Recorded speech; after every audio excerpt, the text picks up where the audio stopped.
Bonjour. Je m'appelle David Turner. Andras Elliott. Moi c'est Fanny Orion. Moi Mathieu Maroni. Nous sommes des élèves de terminale STI de D4 au lycée Louis-Vincent de Metz. Notre projet s'intitule Amélioration de la qualité de vie des personnes à mobilité réduite.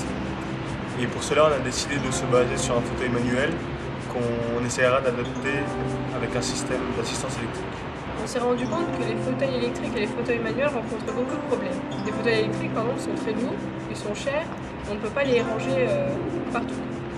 En revanche, les fauteuils manuels sont difficiles lorsqu'on veut faire des longues distances, c'est très fatigant et à force, on peut avoir des problèmes articulaires au niveau des membres supérieurs, les épaules, les poignets ou les coudes. Le fauteuil manuel, par exemple, a des difficultés à monter des pentes et à franchir des obstacles.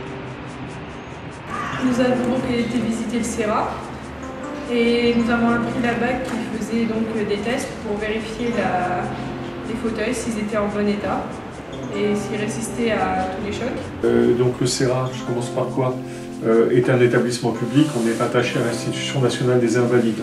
Le CERA est un centre médico-technique, donc on a la chance de pouvoir allier à la fois l'aspect médical, avec un médecin, avec des ergothérapeutes, des appareilleurs, donc des gens qui font de l'appareillage, et un aspect technique avec des ingénieurs, avec des techniciens, avec voilà, en fait, tout l'aspect à côté avec des informaticiens, des électroniciens,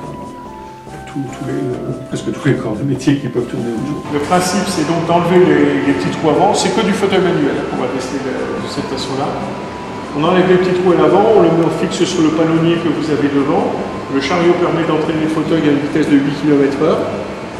Il va subir 1800 chutes en face. Donc le premier obstacle à la terre, il est à côté de l'autre. Ça va simuler la chute donc, du trottoir pour des personnes qui font du deux roues, puisqu'en fauteuil manuel, en principe, ceux qui ont les capacités descendent en deux roues.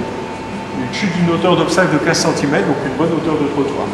Il fait ça 1800 fois, il y a des critères d'exigence par rapport au jeu dans les axes et puis au voile de la route. Et une fois qu'il a subi ça, il va faire 900 cycles où on est en déphasé.